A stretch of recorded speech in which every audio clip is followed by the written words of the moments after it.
3단원 바르고 공손하게를 공부해 보도록 하겠습니다. 자, 바르고 공손하게 이 단원에서는요, 대화 예절을 지키며 대화하기를 공부할 거예요. 교과서 84와 85쪽에 보면은 대화 예절을 잘 지켜서 대화하는 모습들이 나와 있습니다. 여기 아랫부분 보면은 친구들과 정말 예절을 지켜가면서 대화를 하기도 하고요. 여기에 보면은 어른에게 높임말을 잘 사용해서 친절하게 알려드리는 모습도 나와 있네요. 뿐만 아니라 사실 학교 안에서도 굉장히 많은 대화들이 오고 가곤 하죠. 이 대화라는 거는 바로 이야기를 나누는 것을 이야기하잖아요. 그래서 여러분이 집에서도 가족과 이야기 나누는 거, 친구들과 이야기 나누는 것 모두 다 대화에 해당이 되죠. 자, 근데 이 아래 보면은요, 말로 하는 대화가 아니라 휴대폰을 이용해서 문자 메시지를 주고받는 장면이 나와 있어요. 대화라고 하는데 왜 이 장면이 나와 있을까요? 왜냐하면 대화라는 건요, 꼭 말로 하는 것뿐만이 아니라 글로 이야기를 나누는 것도 다 대화라고 하기 때문이에요. 요즘 같은 경우는 많은 친구들이 컴퓨터를 사용하거나 스마트폰을 사용해서 친구나 가족들과 이제 글로도 대화를 많이 나누고는 하죠. 선생님 같은 경우도 특히 코로나 때문에 사람들을 많이 못 만나니까 주로 이렇게 카카오톡이나 문자 메시지로 이야기를 나누는 경우가 굉장히 많이 생기더라고요. 근데 사실 이렇게 글로는요, 자칫하다가는 예절을 지키지 않으면 쉽게 기분이 상하거나 남에게 오해를 좀 살 수 있는 말을 할 수가 있어요. 그렇기 때문에 특히 글로 이야기를 나눌 때는 좀 더 예절에 신경을 써가면서 대화를 해야지 오해가 덜 생기게 돼요. 아마 여러분이 요즘 뉴스나 이런 걸 보면은 악플이라는 말도 많이 들어봤을 거예요. 댓글 같은 거에 굉장히 일부러 상대방 기분 나쁘라고 나쁜 댓글을 다는 사람들이 있죠. 그래서 그런 악플 때문에 문제도 굉장히 많이 생기고 글로 대화를 하다가 오해가 생기는 경우도 아마 종종 들어봤을 거예요. 카카오톡으로 친구를 막 욕한다거나 험담을 하거나 왕따를 시키거나 하는 경우가 굉장히 많아서 특히 요즘은 말글뿐만 아니라 이런 말뿐만 아니라 글로도 대화를 나눈 거에 대해서 좀 더 중요시 여기게 되는 그런 좀 사회가 되었거든요. 그래서 우리는 3단원에서 말로만 하는 게 아니라 글로도 대화하는 거에 대해서 공부를 해보도록 할 거예요. 그렇다면 예절을 지키며 대화하면 어떤 점이 좋을지 생각하면서 다음 쪽으로 넘어가 보도록 하겠습니다. 자, 대화 예절 생각하기. 박바우와 박서방 이야기를 들려줄 거예요. 이 이야기를 잘 듣고 선생님과 함께 아래 물음에 대답해 보도록 하겠습니다. 박바우와 박서방. 옛날 어느 마을에 고기 파는 일을 하던 박바우라는 노인이 있었다. 어느 날 젊은 양반 두 사람이 거의 같은 시간에 고기를 사러 왔다. 윗마을 양반은 박노인에게 이렇게 말했다. 바우야, 쇠고기 한 근만 줘라. 알겠습니다. 이번에는 아랫마을 양반이 고기를 주문했다. 박서방, 쇠고기 한 근만 주게. 아이고, 네, 조금만 기다리시지요. 박노인은 젊은 양반들에게 각각 고기를 주는데 둘의 크기가 한눈에 봐도 다르게 보였다. 윗마을 양반이 가만히 보니 자기가 받은 고기보다 아랫마을 양반이 받은 고기가 더 좋아 보이고 양도 훨씬 많아 보였다. 야, 바우야, 똑같은 한 근인데 어째서 이렇게 다르게 주느냐? 그러니까 손님 것은 바우놈이 자른 것이고 이분 것은 박서방이 자른 것이기 때문이랍니다. 이야기 잘 들었나요? 자, 그러면 그 아래 문제 한번 같이 보도록 할게요. 자, 고기를 사러 온 두 양반이 있습니다. 이 두 양반이 각각 이 고기 파시는 분에게 다르게 불렀죠. 자, 윗마을 양반은 뭐라고 불렀죠? 뭐라고 불렀냐면, 그쵸, 바우라고 했죠. 바우야, 이렇게 했죠. 바우. 선생님이 조금 글씨가 이상해도 이해해 주세요. 여러분은 또박또박 써주면 됩니다. 자, 아랫마을 양반은 무엇이라고 얘기했죠? 저 박서방이라고 얘기했어요. 박서방. 컴퓨터로 쓰니까 글씨가 조금 삐뚤빼뚤해도 이해해 주세요. 여러분은 바르게 잘 써주리라 믿습니다. 자, 근데 사실 이 이야기를 알려면요, 좀 역사적인 사실을 하나 알아둘 게 있어요. 지금 딱 봐도 굉장히 옛날 같죠?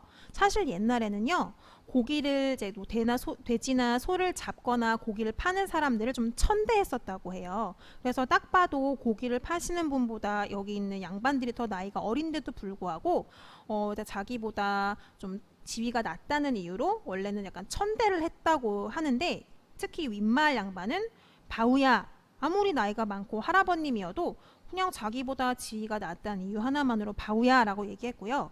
그래도 아랫마을 양반은 어르신이니까 좀 더 대우를 해드려서 박서방 쇠고기 한 근만 주게라고 이야기를 했죠.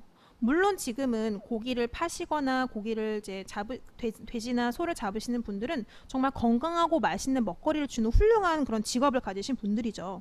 요즘은 그런 분들에 대해서 굉장히 훌륭하다고 생각을 하고 정말 좋은 직업이라고 생각하지만, 옛날에는 이렇게 좀 직업에 따라서 사람들을 좀 천대하기도 하고 막 그랬다고 해요. 물론 요즘은 절대 그러지 않지만요.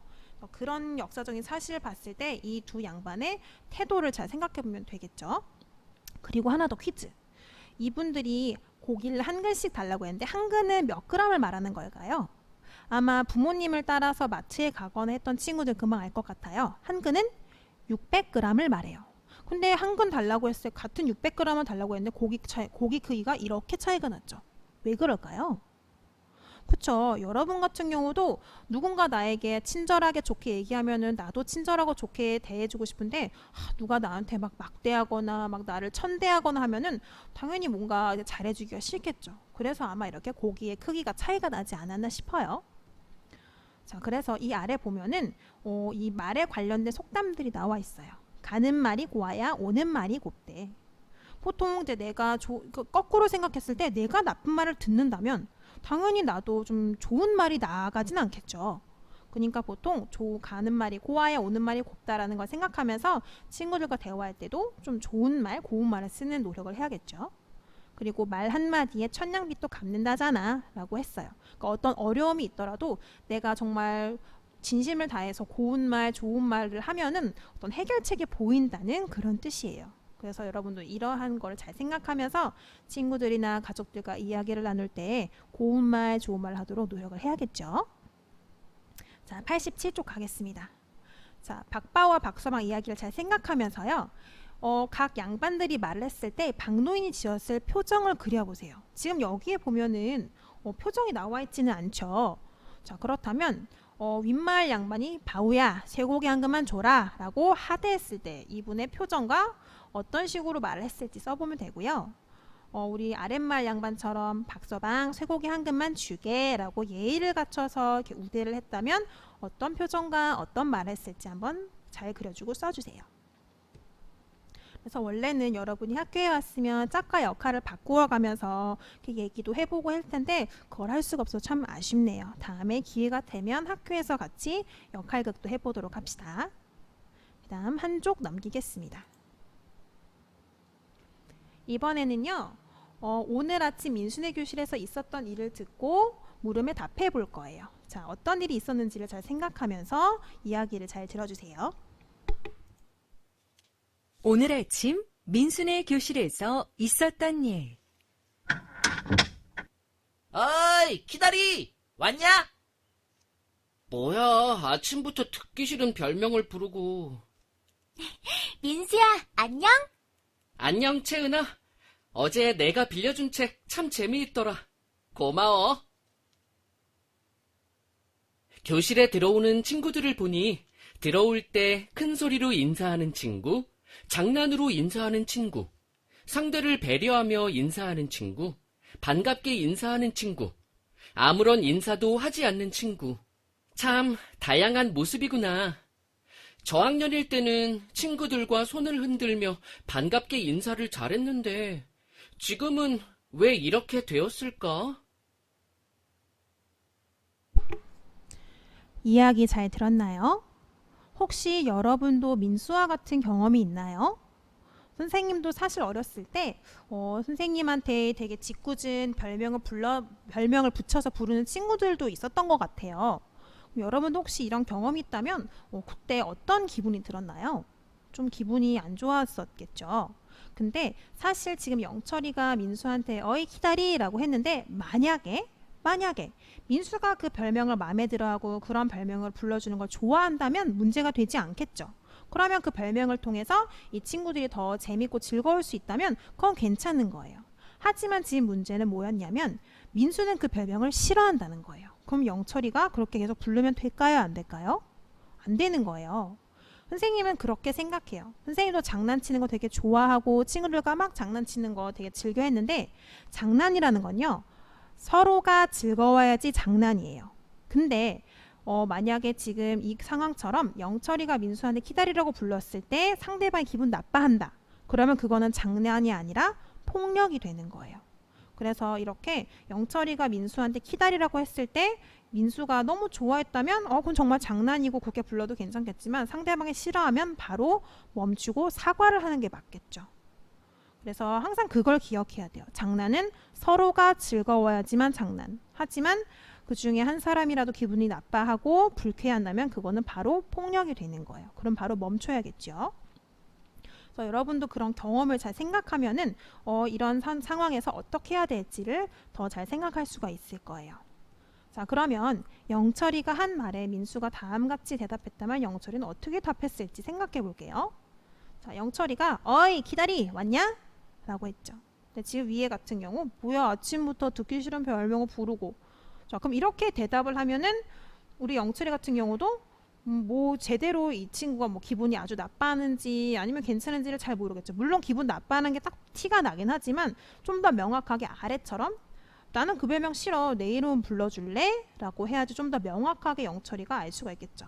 물론 영철이가 좀 눈치도 있고 좀 상대방을 배려한다면 이렇게만 말해도 미안해 라고 얘기를 하겠죠. 근데 만약에 이제 그런 정말 눈치를 잘 못 채고 조금 그런 거에 친구의 상대방의 기분을 잘 못 읽는 친구가 있다면 사실 정확하게 얘기해 줘야지 조금 더 영철이가 그런 행동을 잘 이제 바꿀 수 있겠죠. 물론 이렇게 얘기를 했는데도 계속 영철이가 놀린다거나 다른 친구가 나를 놀린다면 그때는 선생님이나 어른들의 도움을 받는 게 맞습니다. 근데 여러분도 이제 만약에 뭐 이런 식으로 영철이가 상대방이 기분 나빠할 줄 모르고 얘기를 했다면 정확하게 얘기해 주는 게 좀 더 좋겠죠. 그렇게 얘기하지 말아줄래? 라고. 하지만 일단은 기본적으로 딱 봤을 때 우리가 얘기를 하면 상대방이 기분을 좋아하는지 싫어하는지 좀 다 알잖아요. 그러니까 딱 봤을 때 상대방이 싫어한다. 그럼 바로 멈추고 사과를 하는 게 제일 맞는 거겠죠. 그래서 여러분도 혹시 이런 상황에 맞닥뜨렸을 때 물론 이렇게 상대방이 기분 나빠하지 않게 말하는 게 먼저지만 그렇게 얘기를 들었을 때 정확하게 나는 그거 싫어 내 이름으로 불러줘 라고 말해주는 게 좀 더 이제 서로에게 좋은 거겠죠. 그래서 우리 한번 89쪽으로 넘어가 볼게요. 평소에 자신이 어떻게 대화했는지 한번 되돌아볼게요. 상대가 한 말에 자신의 기분이 상했다면 어떻게 말하는 것이 좋을까요? 혹은 거꾸로 내가 한 말 때문에 상대방의 기분이 상했다고 말하면 어떻게 하는 것이 좋을까요? 자, 먼저 첫 번째 경우부터 볼게요. 사실 선생님도 그래요. 상대방이 한 말에 상처를 받는 경우가 종종 생기고는 하잖아요. 자, 그럼 그럴 경우에는 정확하게 나 지금 그 말은 되게 기분 나빠 말하지 말아줄래? 아니면은 그거에 대해 사과해줄래? 라고 좀 정확하게 얘기를 해주면 상대방이 자기의 실수를 알고 이제 사과를 하겠죠. 물론 그렇게 했는데도 상대방이 계속한다면 그때는 선생님이나 어른의 도움을 받는 게 맞습니다. 그래서 상대방이 한 말에 근데 상대방이 정말 그냥 아무 생각 없이 한 말에 내가 상처를 받을 경우가 있는데 그때는 말해줘야지 상대방도 그걸 고칠 수 있는 기회가 생기는 거잖아요. 그래서 친구들과 대화할 때 상대방 때문에 내가 좀 기분이 상했다. 그럼 꽁꽁 숨겨두기보다는 나 그 말 때문에 좀 기분 나쁜데 그렇게 말하지 말아줄래? 라고 얘기해주면은 좀 더 서로 간에 좀 도움이 되는 그런 말이 될 거예요. 하지만 반대로 내가 한 말 때문에 상대방의 기분이 나빴다면 어떻게 하는 게 좋을까요? 당연히 바로 멈추고 사과해야겠죠.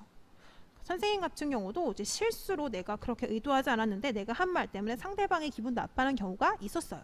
그럼 그럴 때는 미안해 나 너가 그렇게 기분 나빠할 줄 몰랐어 앞으로 그렇게 얘기하지 않을게 라고 이야기를 하면은 되는 거예요. 거기다 대고 막 야 너는 뭐 그런 것 때문에 기분 나빠하냐 야 내가 언제 그랬어 그러면 뭐 어떤 발전이 전혀 없겠죠.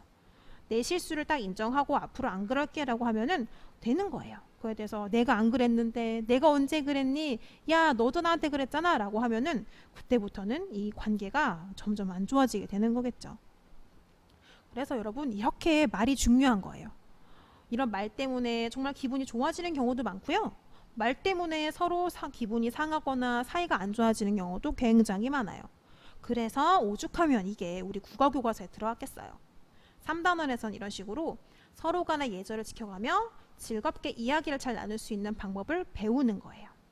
그래서 우리 아래 무엇을 배울까요에 보면은 대화 예절을 지키며 대화하는 방법을 알아보고 예절을 지키며 회의를 할 거고요. 온라인 대화를 할 때 지켜야 할 예절을 알고 대화 예절을 표어로 만들어 볼 거예요. 자, 지금 우리 아직 3단원을 3단원 첫 시간인데도 불구하고 얼마나 이 말이 중요한지 여러분 알겠죠? 사실 이거는 공부로만 끝내는 게 아니라 여러분이 평소에 이야기를 할 때 더 잘 실천을 해야 되는 부분이에요.